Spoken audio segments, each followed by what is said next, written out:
ఈ రోజు వచ్చేసరికి మనకి నిఫ్టీ స్వల్పంగా నెగిటివ్ గా క్లోజ్ అయింది. సెన్సెక్స్ వచ్చేసి స్వల్పంగా పాజిటివ్ గా క్లోజ్ అయింది. యాక్చువల్ గా ఈ రోజు మనకు మార్కెట్ మార్నింగ్ నెగిటివ్ గా ఓపెన్ అయింది. నాకు తెలిసిన కారణాలు చెప్తాను. యుఎస్ ఇరాన్ టెన్షన్స్ ఒకటి, తర్వాత నిన్న యుఎస్ ఇన్ఫ్లేషన్ డేటా హెవీగా వచ్చింది. దాని కారణంగా ఐటీ స్టాక్స్ లో ఫాల్ కనపడింది. మన ఐటీ స్టాక్స్ కూడా కొంచెం భారీగా పడ్డాయి.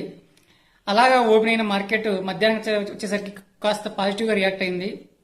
దానికి వచ్చేసి కొన్ని లార్జ్ క్యాప్ స్టాక్స్ లో హెవీ బయింగ్ కనపడినట్టుగా ఇన్ఫర్మేషన్ వస్తుంది. అలా మధ్యాహ్నం పాజిటివ్ ఉన్న మార్కెట్ ఈవినింగ్ వచ్చేసరికి మళ్ళీ నెగిటివ్ క్లోజ్ అయింది. దానికి వచ్చేసి ప్రాఫిట్ బుకింగ్ జరిగినట్టుగా కొన్ని వార్తలు వస్తున్నాయి. ఈ మధ్య ప్రాఫిట్ బుకింగ్ ఎక్కువగా జరుగుతున్నట్టు వస్తుంది. మేబీ ఈ టెంపరీ మార్కెట్ లో అంటే మార్కెట్ ఎలా డైరెక్షన్ తీసుకుంటుందో అర్థం కాక మేబీ ప్రాఫిట్ బుకింగ్ ఎక్కువ చేస్తున్నారు ఏంటి అర్థం కావట్లేదు. బట్ ప్రాఫిట్ బుకింగ్ అనే పేరుతో ఎక్కువగా వింటున్నాను.